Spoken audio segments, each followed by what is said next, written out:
Salut à tous, donc bienvenue dans ce premier question-réponse. Donc pour ceux qui l'ignorent, j'ai mis une boîte à questions il y a quelques temps sur Instagram et j'ai sélectionné différentes questions sur différents sujets pour y répondre aujourd'hui. J'ai préparé quelques références qui sont de mes anciens posts parce que je pense que ce sera pertinent par rapport à certaines questions qui m'ont été posées. Donc voilà, on va commencer. La première question de Arnaud Paquet 9. Est-ce que tu t'entraînes quotidiennement? Alors oui, c'est une question qui est assez intéressante parce que les gens m'imaginent comme le mec qui ne fait que traîner sur PubMed toute la journée et puis qui ne fait absolument rien. Et puis, non, en vérité, je me suis toujours entraîné depuis mes 14-15 ans. Je me suis entraîné, j'ai jamais vraiment arrêté l'entraînement complet. Euh, je me suis toujours entraîné pour différents objectifs. J'ai fait pas mal de compétitions dans les sports de combat, etc. Donc, j'ai toujours été dans. Je me suis toujours entraîné régulièrement. En ce moment, mon truc, c'est je prends du plaisir à soulever des grosses haltères et plutôt à m'entraîner pour l'hypertrophie. Donc, c'est ce que j'aime actuellement. C'est pas dit que ce sera encore le cas dans 3, 4 ou 5 ans, mais en ce moment, ça m'éclate et voilà, je prends beaucoup de plaisir et je m'entraîne avec une très haute fréquence et je m'entraîne tous les jours ou presque euh, parce que ça me convient bien comme ça. Parce que ça ne me prend pas trop de temps sur la journée parce que on pourrait se dire, oh, tu as un volume super impressionnant, mais je ne pense pas avoir un volume plus important que quelqu'un qui fait des grosses séances 4 fois par semaine. Donc, ça ne me prend pas beaucoup de temps sur la journée, ça me fatigue pas tellement et ça me met dans un bon mood pour le reste de la journée. Je n'ai pas une relation troublée avec l'entraînement comme j'aurais pu avoir dans le passé où si je ne peux pas m'entraîner pendant 3 jours, je me sens mal ou quoi que ce soit. Je ne suis absolument pas ça. Si je ne peux pas m'entraîner pendant 3 jours, ce n'est pas un problème. Par contre, admettons que je suis en déplacement et que j'ai l'occasion de tester une autre salle et puis soulever des grosses haltères dans une autre salle, je vais prendre aussi beaucoup de plaisir. Donc voilà, je m'entraîne régulièrement, haute fréquence. Mon objectif actuel, c'est plutôt hypertrophie et je prends beaucoup de plaisir à soulever des grosses haltères. Voilà, c'est mon truc à l'heure actuelle. Malek 1985, penses-tu accéder à des médias plus larges, type chroniqueur TV ou radio, pour diffuser ta parole? Je ne sais pas, peut-être quand j'aurais poursuivi un peu plus mes études et puis que j'aurais peut-être atteint un niveau doctoral ou quelque chose comme ça, peut-être que j'aurais l'occasion, peut-être même avant, je ne sais pas. Maintenant, il n'est pas dit que je vais accepter, parce que certains savent peut-être, mais je suis un solitaire, un rebelle. C'est-à-dire que je ne suis pas du genre à mettre de l'eau dans mon vin pour pouvoir avoir un peu plus de gloire ou quoi que ce soit. Et puis si on m'accepte à certaines conditions où je dois dire certaines choses avec lesquelles je ne suis pas en cohérence, je ne vais pas le faire. Donc, je ne vais pas le faire. Je suis un révolutionnaire et puis je suis capable de foutre le bordel dans un truc où je pourrais y gagner, entre guillemets. Donc, voilà, je ne sais pas et ce n'est pas dit que j'accepterai si jamais on me propose. Vincent Marzocchi, question super intéressante et on va pouvoir revenir un peu sur le monde passé et je pense que ça va être super, c'est une super question. Tout d'abord, Vincent est vraiment une perle. Ce gars est une perle. On a chaque post que je fais, Vincent va commenter avec un commentaire super positif. Merci pour le soutien parce que c'est peut-être un des mecs qui me soutient le plus. On discutait avec Clément Noblet. J'ai vu Clément Noblet il y a 2 semaines. On disait Vincent, si toi ou moi on fait un post, il va commenter. Il est vraiment génial. Donc merci Vincent. J'arrive sur la question, es-tu un ancien quack? Si oui, quelle est la pire chose que tu as affirmée? Alors, super intéressant. J'ai toujours été transparent par rapport à ça. Oui, je suis un ancien quack. Si tu m'avais connu, je ne sais pas si tu me suivais déjà, mais si tu m'avais posé certaines questions il y a 3 ans, j'aurais répondu des trucs complètement de merde. J'aurais dit que je ne sais pas quelle est la pire chose que tu as affirmé. J'ai dit un tas de trucs de merde. L'épidémiologie posait trop de facteurs de confusion à cause du biais de l'individu sain. J'aurais fait passer des putains de mécanismes au-dessus des données épidémiologiques. J'aurais dit que les huiles végétales étaient la cause de tous les maux de la Terre. Bref, j'ai dit tout un tas de merde. Euh, et si j'avais le moi actuel devant cet ancien moi, je lui dirais ferme ta gueule, Vassili Siliopoulos. Dans un sens, j'aurais peut-être aimé avoir le moi actuel devant moi, et dans un autre sens, vous auriez peut-être pas le moi actuel si j'avais pas fait toutes ces erreurs. Donc, pour revenir un petit peu dans le passé, moi, j'ai commencé à m'intéresser par rapport à la nutrition, vers plutôt des courants qui étaient evidence-based. Vers 16-18 ans, je suis tombé sur les forums de Lyle McDonald. Et donc, Lyle McDonald, qui est vraiment un mec plutôt dans le côté evidence-based de la composition corporelle. Je peux te dire que c'est un peu un de mes héros d'adolescence. Euh, et donc, j'étais plutôt dans ce côté-là. Et j'ai continué à plutôt m'intéresser sur des gens qui étaient plutôt dans ce courant-là. Et puis, via certaines connaissances, je me suis laissé entraîner par le courant Ray Peat, Pro-Métabolique, Chris Masterjohn, etc. J'ai même fait des podcasts avec des mecs qui ont des doctorats comme Kalma Mounis, Tomo Littlewood, tout ça. Donc, j'ai commencé à m'intéresser à tout ça, à tout ce courant. Et tous ces mecs m'ont un peu ébloui avec un langage de biochimie, mécaniste, etc. Et quand on entend un peu leur discours, ça semble logique. Surtout quand on n'a pas de, je vais dire, une bonne base épistémologique, donc au niveau des standards de preuve, etc. Et donc, je me suis laissé embobiner par tout ça. Et puis, à un moment donné, j'ai compris, j'ai décelé certaines incohérences au niveau de leur raisonnement. Et puis, de mon côté, dans le background, j'ai commencé à réfléchir, me faire un petit peu discret et revoir mes positions sur tout ce que j'avais pu affirmer via ce courant. J'ai commencé à me former à l'épistémologie, à l'épidémiologie, un petit peu aux statistiques, etc. Et puis, je suis arrivé, j'ai dit, OK, sur ça, j'ai été un couac, j'avais faux, j'étais un couac, j'étais un couac, j'étais un couac. Les gens étaient assez étonnés de ma réaction. Euh, et le mouvement pro-métabolique avait pris beaucoup d'ampleur à ce moment-là en France. Et il y a eu deux camps à ce moment-là. Quand je me suis auto-débunk sur tous ces trucs-là et j'ai débunk tout ce mouvement, il y a eu deux camps. Il y a eu des mecs qui sont restés sur leur position, un peu comme Will Janssen, tout ça, qui sont restés et puis qui m'ont considéré comme quelqu'un d'autoritaire et compagnie. Euh, et puis, il y a eu des autres personnes, comme on dit, quand le bateau coule, les rats quittent le navire. Et puis, oh, moi, je n'ai jamais été dans le mouvement pro-métabolique. Tout ce que dit Vassilis, je l'ai toujours dit.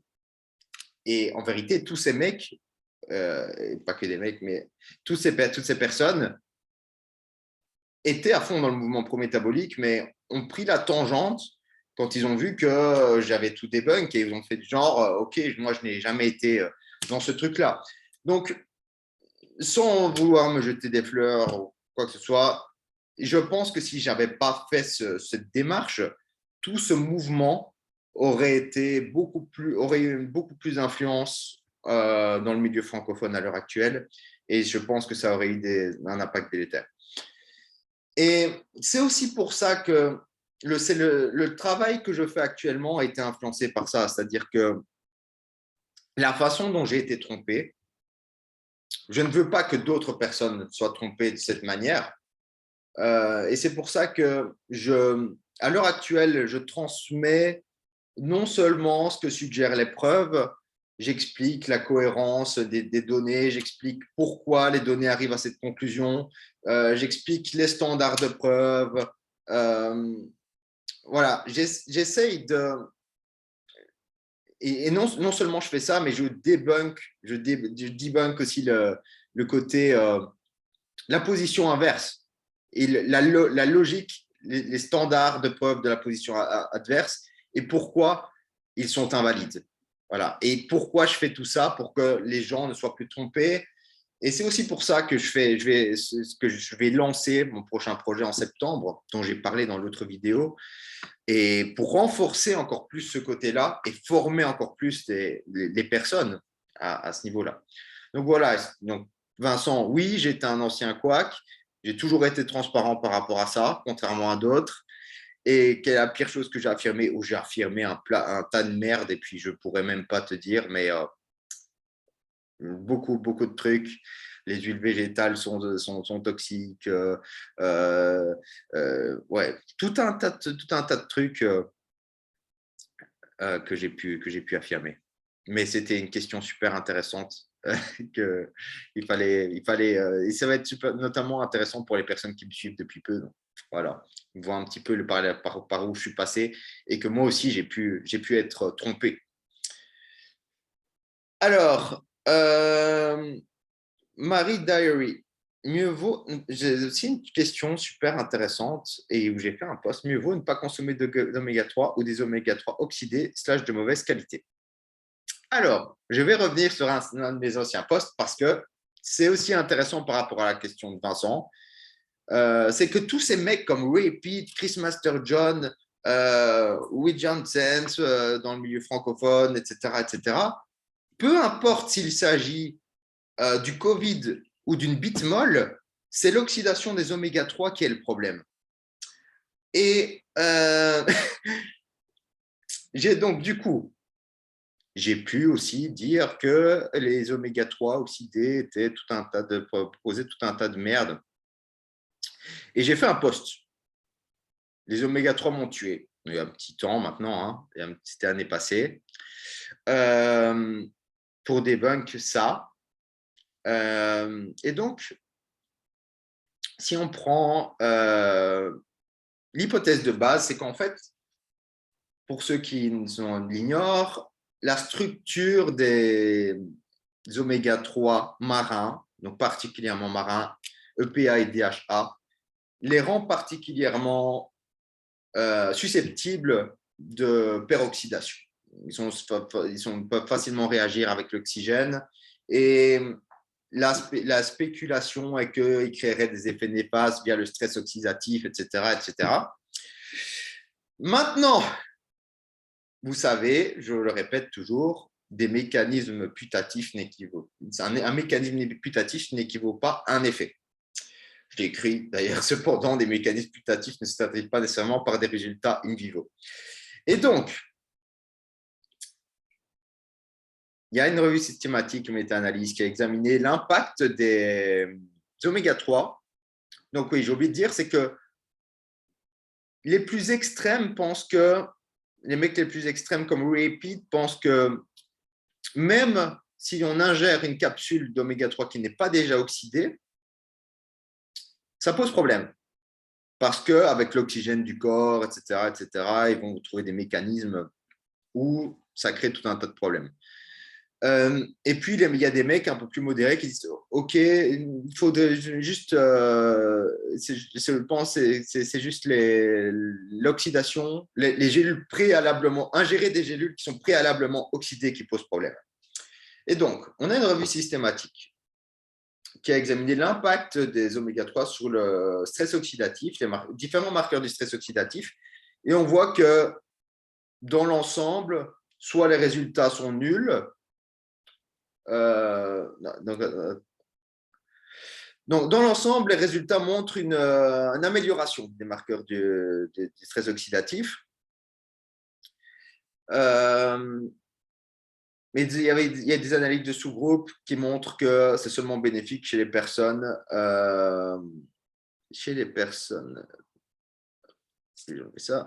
ayant un taux élevé de stress oxydatif. Ouais. Donc, c'est peut-être un manque de puissance statistique.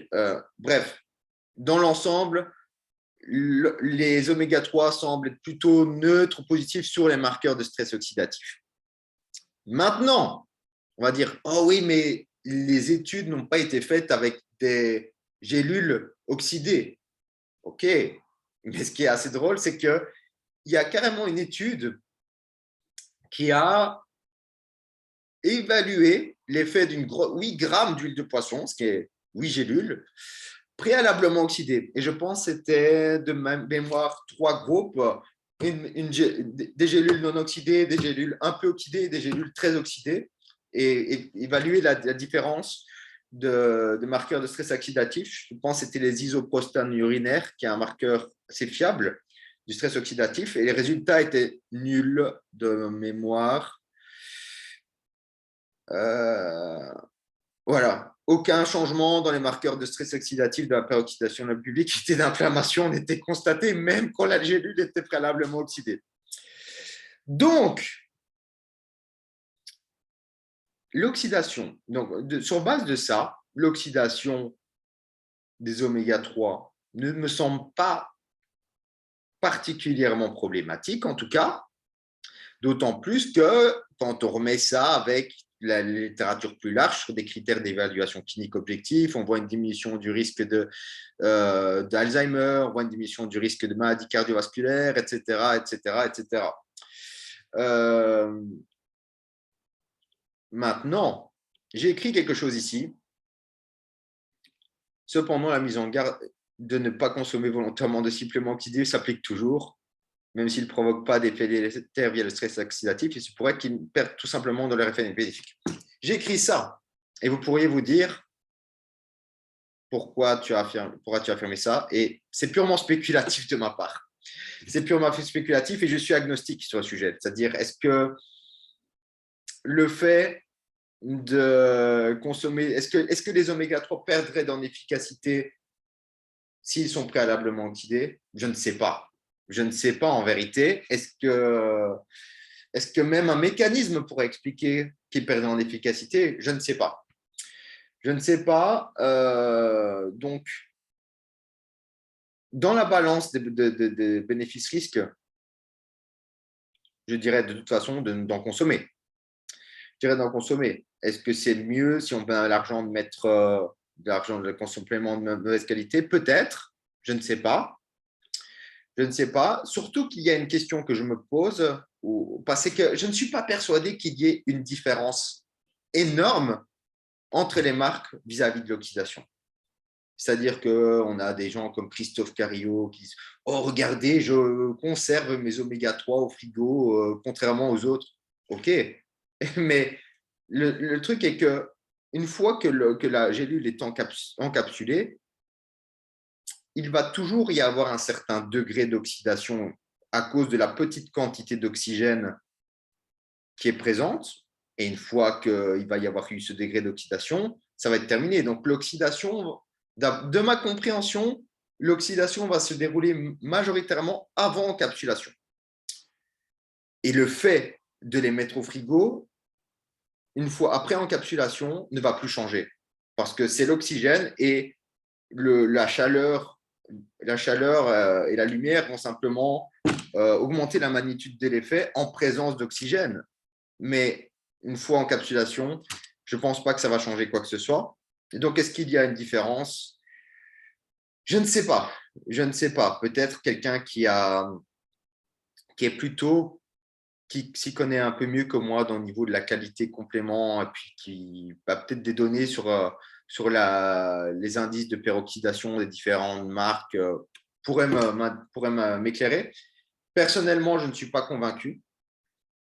Donc, voilà. Dans tous les cas, je dirais dans la balance bénéfices-inconvénients, c'est toujours bien d'en consommer. C'est toujours bien d'en consommer. Et puis, tout dépend du budget de la personne, bien entendu. La littérature est assez claire. Les oméga 3 sont bénéfiques. Déjà, le DHA est essentiel, même s'il n'est pas, je ne vais pas rentrer dans les détails, mais il n'est pas, sur le papier, il n'est pas essentiel parce qu'on peut le synthétiser via là et là, mais on voit que la conversion dans les études est nulle. Donc, il est en fait, il est probablement essentiel. Il est probablement essentiel, c'est la première chose. Et deux, c'est que même s'il n'était pas, on voit des effets bénéfiques sur tout un tas de critères d'évaluation. Donc, dans la balance, je dirais d'en consommer. Je ne sais pas si perdant en efficacité via une augmentation de la peroxydation et je ne suis pas non plus persuadé qu'il y ait une énorme différence entre les compléments. Voilà, c'est ma réponse sur le sujet. J'espère que ça va t'aider. Je ne suis pas, bien sûr, je ne suis pas sûr sur différents points, mais comme ça, tu as toutes les informations pour prendre toi-même la décision. Alors, salut Vassilis, merci de ton travail. Donc, Angus, désolé, j'ai oublié de dire. Salut Vassilis, merci de ton travail de super qualité, toujours un plaisir.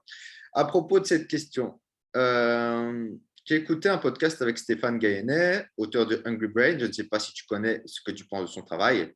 Gayennet est excellent et j'adore beaucoup son travail et je le recommande, qui disait qu'un taux élevé de LDL sur des années augmentait significativement le risque d'accident cardiovasculaire. Est-ce que ça veut dire qu'il faudrait modérer ses apports en obligatoire, voire ne pas se supplémenter avec? Excellente question. Excellente question parce que, oui, donc, j'ai préparé certains de mes anciens posts. J'ai beaucoup étudié les oméga 3 via ma formation de la Société européenne d'athérosclérose parce qu'en vérité, ils font vraiment l'objet d'examens approfondis à l'heure actuelle sur la santé cardiovasculaire. Donc, je vais revenir sur différentes choses que tu as dit, qui disait qu'un taux élevé de LDL sur les années augmentait significativement le risque d'accident cardiovasculaire. Clairement, j'ai écrit un article sur donc, c'était un fact-checking des conseils pharma de l'IA qui disait oh, cholestérol, propagande, blablabla. Bref, j'ai fact-checké toutes les affirmations avec les preuves. C'est un sujet que je connais assez bien, où je me suis intéressé de manière approfondie. C'est pour ça que j'ai fait la formation de la Société européenne d'athérosclérose. Et on peut voir que dans différentes pistes d'enquête, on voit que il y a une augmentation proportionnelle du LDL, augmentation du risque proportionnelle à l'augmentation du LDL. Donc, dans la randomisation, ici, c'est la randomisation mendélienne, donc c'est les prédispositions génétiques. Même chose quand on prend les essais de statine, quand on prend les essais de différents médicaments, on diminue le risque de manière proportionnelle à la diminution du LDL. C'est extrêmement clair dans la littérature scientifique. Donc, la première affirmation est vraie. Deuxième chose, c'est que peu de gens le savent, mais les oméga 3, le DHA, en fait, tend à augmenter le LDL un petit peu. Et donc, vous pourriez vous dire, donc les oméga 3 augmentent le risque de maladie cardiovasculaire. Eh bien, pas forcément. Et on va voir pourquoi. C'est qu'en fait, donc, aujourd'hui, on a encore un marqueur avec un meilleur pouvoir prédictif que le cholestérol LDL, qui est l'ApoB. Donc, en fait, les particules de LDL, donc les particules LDL sont les particules qui transportent le cholestérol, contiennent une ApoB, une apolipoprotéine B. Donc, c'est une protéine ApoB, vous retenez juste ça. C'est ça qui les rend hétérogènes, donc qui les rend capables de rentrer dans l'espace sous-endothélial et de former la plaque. Donc, c'est l'ApoB qui est problématique. Le truc est que les LDL, les particules LDL ne sont pas les seules particules, les seules lipoprotéines qui contiennent une ApoB. Bien qu'elles soient la majorité. Elles correspondent à la majorité des apolipoprotéines B en conditions normales. Mais on voit que, par exemple, il y a les VLDL, il y a les IDL et les lipoprotéines A, LPA, qui n'est pas trop influencé par l'alimentation. Mais donc, si on prend les IDL et les VLDL,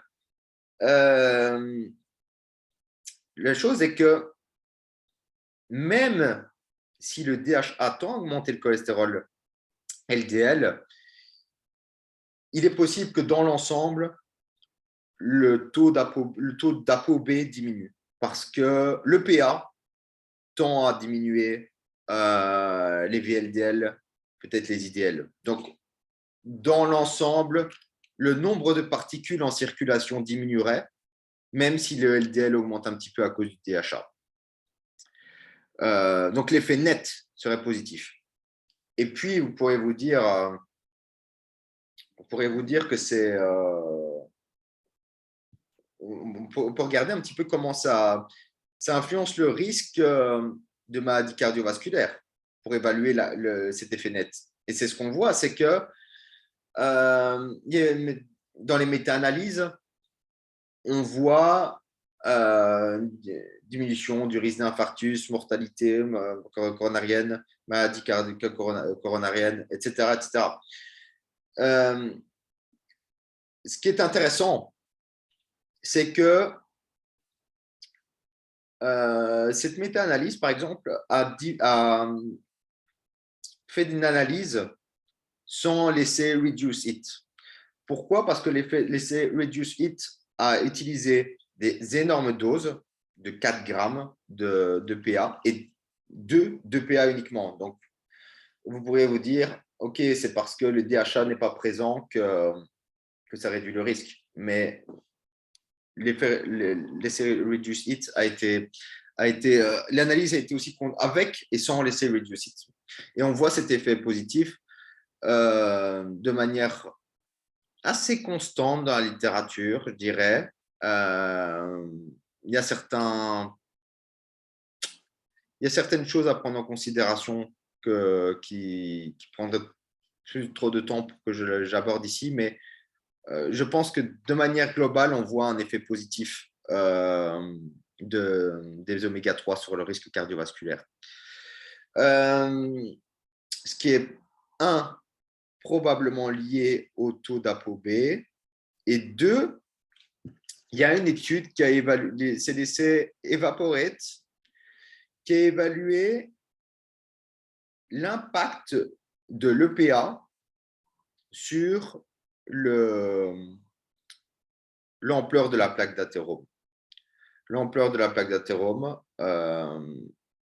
donc qui provoque les maladies cardiovasculaires athéroschlérotiques. Et on voit qu'il y a une diminution de l'ampleur de la plaque grâce à l'EPA. Donc, dans l'ensemble, on voit un effet positif. Peut-être ici, on aurait les mécanismes putatifs qui sont proposés seraient liés à un effet anti-inflammatoire. Donc, les oméga 3 auraient la possibilité de s'incorporer dans la plaque d'athérome et provoquer un effet anti-inflammatoire via des substances qu'on appelle résolvines. Voilà.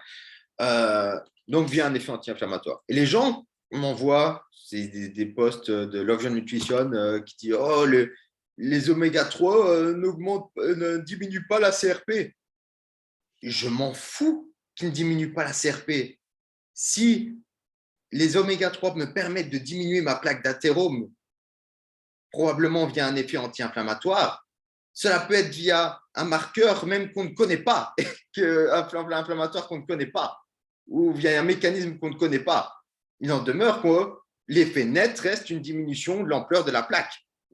Et peu importe si la CRP reste inchangée. Donc, je dirais, pas de problématique. Et vous pourriez vous dire aussi, pourquoi ne pas juste consommer de l'EPA et retirer le DHA. Si la santé cardiovasculaire est la seule préoccupation, je pense que c'est une solution. C'est-à-dire qu'on aura peut-être une magnitude d'effet qui est plus importante. C'est pour ça que les essais ont été faits avec des grosses doses de PA aussi, comme au Reduce It. On aura peut-être une magnitude d'effet qui est plus importante. Maintenant, le DHA a des bénéfices sur d'autres critères d'évaluation, comme démence, Alzheimer, etc. Donc, pour une personne, peut-être, pour le genre de population qui me suit de manière générale, je pense que EPA, DHA, ce serait mon conseil. Et il y a des cas particuliers, peut-être des personnes en prévention secondaire. Le PA seul serait plus bénéfique. C'est-à-dire que le clinicien pourrait conseiller uniquement de prendre de l'EPA. D'ailleurs, les oméga-3 à haute dose sont des médicaments. Donc voilà.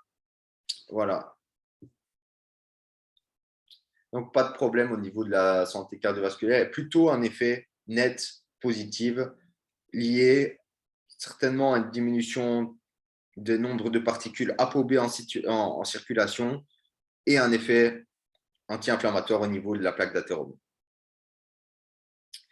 Un pas vers soi, Adeline. Allô, petite question pour la newsletter. Selon certains naturaux, la fatigue des surrénales ainsi que l'encrassement du foie peuvent bloquer la perte de poids. Ton avis sur ça et les détox conseillés pour y remédier? Oui, donc, tu me demandais, tu me disais, Madeleine, juste après que j'ai oublié de noter, c'est que tu étais un peu à court d'arguments quand on te disait un truc de merde pareil. La réponse est simple. La charge de la preuve leur appartient. Ce n'est pas à toi à justifier. Si on vient te dire, oh, je n'arrive pas, j'ai fait perdre du poids à mon patient client grâce à cette détox, blablabla, la charge de la preuve lui appartient. Ce n'est pas à toi à prouver l'inverse. Parce que, première chose, si tu veux les bloquer, c'est simple.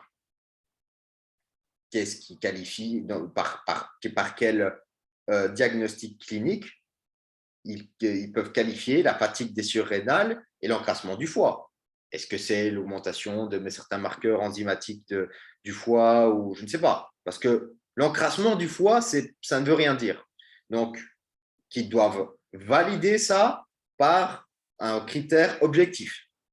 Et deux, ils doivent montrer des données qui montrent que ça bloque la perte de poids. Parce qu'il n'y a rien qui le suggère, selon ce qu'ils entendent par ça. Donc, la charge de la preuve leur appartient. C'est simple. Parce que sinon, ça laisse la porte ouverte à tout. C'est-à-dire que je peux dire que j'ai soigné d'un cancer avec du jus de citron et puis prouve-moi le contraire. Aussi simple que ça. Tu les coinces comme ça. Question rapport. Timothée Maillet. Hello Vassili, j'espère que tout va bien. Tout va super bien, merci beaucoup. Petite question, peut-être plus personnelle. Est-ce que tu penses que tout est à jeter dans la naturopathie et que tous les naturopathes sont des charlatans? Si oui, pourquoi? Sinon, pourquoi aussi? C'est une question. Je vais essayer de détailler assez bien mon point de vue. Je pense que c'est intéressant. Est-ce que tout est à jeter dans la naturopathie? Pas forcément, parce qu'il va y avoir des interventions qui sont positives, parce que peut-être qu'un naturopathe, on va prendre l'exemple, un naturopathe va vous dire de dormir 8 heures et de faire de l'exercice, certainement, et des interventions qui sont négatives, toute cette merde de détox, etc., etc. Le problème n'est pas dans l'intervention, c'est dans le raisonnement qu'il y a derrière. Si on prend une démarche scientifique, on se base sur des données, c'est-à-dire on génère des hypothèses, on teste nos hypothèses qui sont validées ou non, des théories sont formées, les théories évoluent et peuvent aussi être réfutées. Donc on a des données objectives, on peut faire évoluer les choses et on peut aussi changer de théorie si une explication plus robuste à nos observations est présentée et est observée. Prenons l'hypothèse lipidique, par exemple, parce qu'on a beaucoup parlé, c'est quelque chose qui m'intéresse beaucoup, c'est quelque chose que je connais bien, c'est quelque chose qu'on a un peu parlé aujourd'hui. On est parti sur la théorie du cholestérol total. Donc, l'hypothèse du cholestérol total, on a généré des théories par rapport à ça. La théorie a évolué vers le LDL et le HDL comme bon cholestérol, mauvais cholestérol à l'époque. Et puis, on s'est rendu compte que le HDL ne faisait probablement pas grand-chose. Aujourd'hui, on se dirige un peu plus vers l'ApoB, comme on l'a vu juste avant. Donc, ce n'est pas quelque chose qui est figé. C'est quelque chose qui a été généré sur base de données, donc des théories qui ont été générées sur base de données et qui évoluent parce qu'on a quelque chose qui permet d'observer de manière, quelque chose qui permet de prédire de manière plus fiable nos résultats. Et la naturopathie, c'est basé sur quoi? Sur un appel à la nature ou un appel à la tradition? C'est-à-dire que c'est quelque chose qui semble figé dans le marbre. Quelque chose qui semble figé dans le marbre et c'est problématique parce que ça va à l'inverse total de la démarche scientifique. Et déjà, même des choses comme l'exercice, admettons. Pourquoi sait-on que l'exercice est positif? Vous allez me dire, oh, mais ça va de soi. Non, ça ne va pas de soi. C'est parce qu'on a des données là-dessus.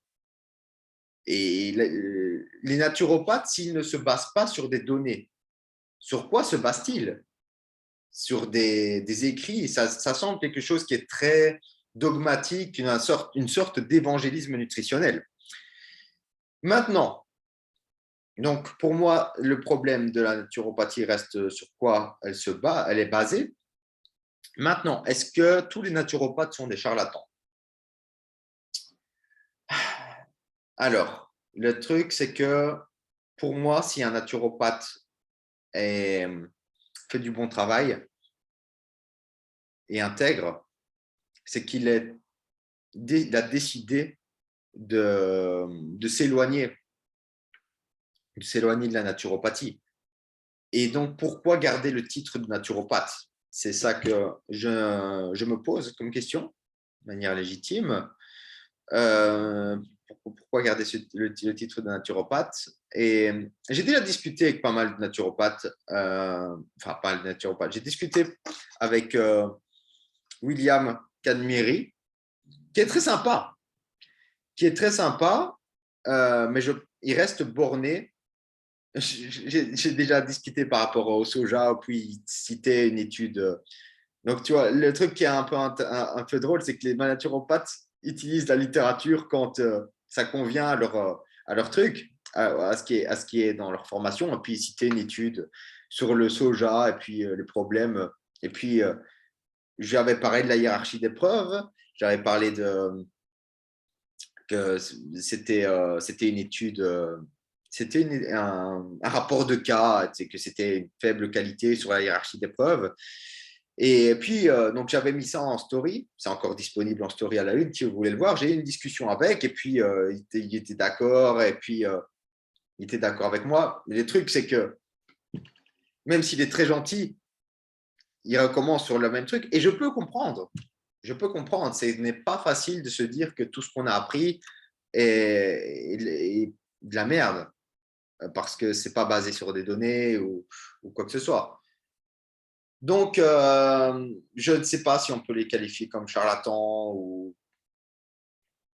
Ils veulent bien faire. Ils veulent bien faire. Dans un sens, moi aussi, quand j'ai dit de la merde, je voulais bien faire, mais je me considère comme un couac aussi. Je me considérais comme un couac aussi à l'époque. Donc, je ne sais pas. On pourrait peut-être dire si la personne, on pourrait peut-être faire la distinction que si la personne veut bien faire, on pourrait plutôt dire que c'est un boiteux. Et puis si la personne cherche à faire du mal volontairement, là, ce serait vraiment un charlatan ou gagner de l'argent au profit de certaines personnes vulnérables. C'est différent. C'est différent. Donc, oui. Donc, oui, je ne sais pas. Mais comme ça, tu as vu ma position sur la naturopathie. Et voilà. Alors, Live Twist Lead, donner des recours standards de compléments alimentaires sportifs, amateurs, semi-pro possibles, utiles. Je dirais, il y a toujours des compléments qui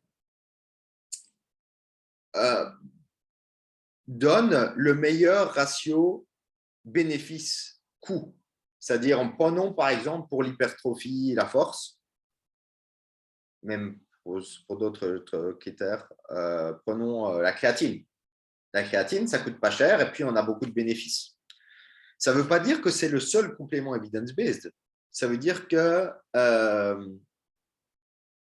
si on doit prendre un complément pour ce critère d'évaluation, c'est la créatine, parce que c'est le meilleur ratio bénéfice-coût.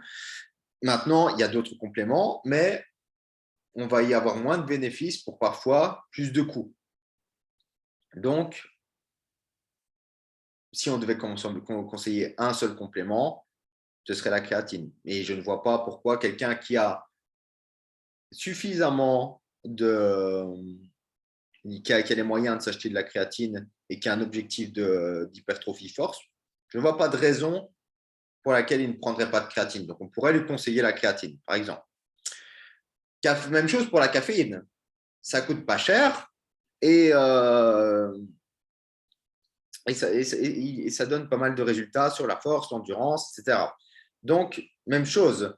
Donc, à moins d'avoir des effets secondaires avec la caféine, ça peut toujours être plutôt positif de recommander la caféine. Après, on peut aller sur un degré de personnalisation, évidemment. Par exemple, mais on va pas trop rentrer dedans, mais comme on parle de recours standard, je dirais oui, les compléments qui ont le meilleur ratio bénéfice-coût, créatine, caféine.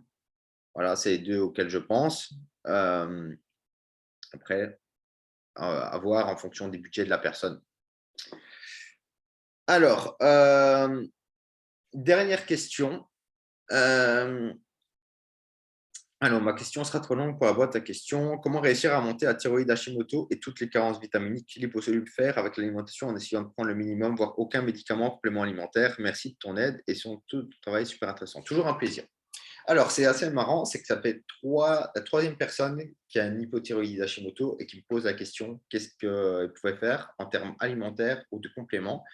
Il y a une personne qui m'a contacté il y a quelques temps et qui m'a dit qu'elle ne voulait pas prendre des médicaments toute sa vie. Et elle était OK sur le fait de prendre des compléments alimentaires toute sa vie. Et j'ai trouvé un petit peu le truc un petit peu bizarre. J'ai trouvé le truc un petit peu bizarre parce que d'un côté, on a un médicament qui est testé pour la pathologie, qui a montré son efficacité pour la pathologie, qui a certainement un contrôle qualité plus important que les compléments alimentaires. Et d'un autre côté, on a quelque chose qui est pas testé pour la pathologie ou qui n'a pas montré son efficacité. Pour l'alimentation, il faut se rendre compte que les aliments ne sont pas médicaments, ne sont pas des médicaments. Donc, vous n'allez pas renverser une hypothyroïdie d'Hashimoto. Tu ne vas pas renverser une hypothyroïdie d'Hashimoto avec l'alimentation.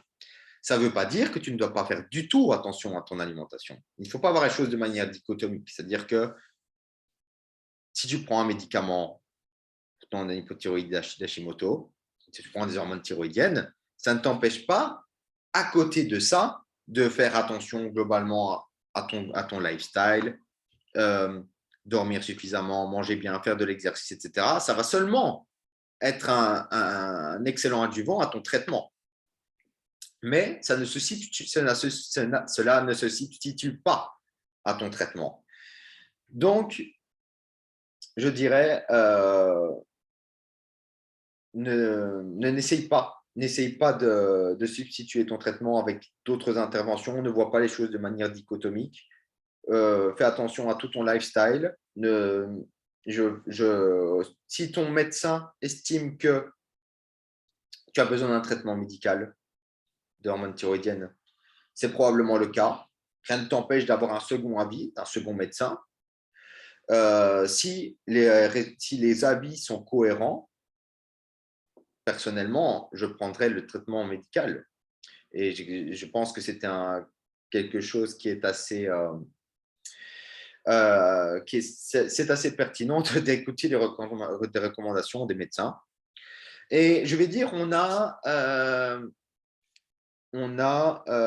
aussi de la chance. On a aussi de la chance d'avoir accès à un traitement médical qui n'est pas trop coûteux.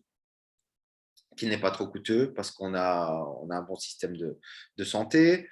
Pour revenir à ma formation de la Société européenne d'athérosclérose, ils avaient évalué le risque cardiovasculaire entre les pays à faible revenu et à haut revenu.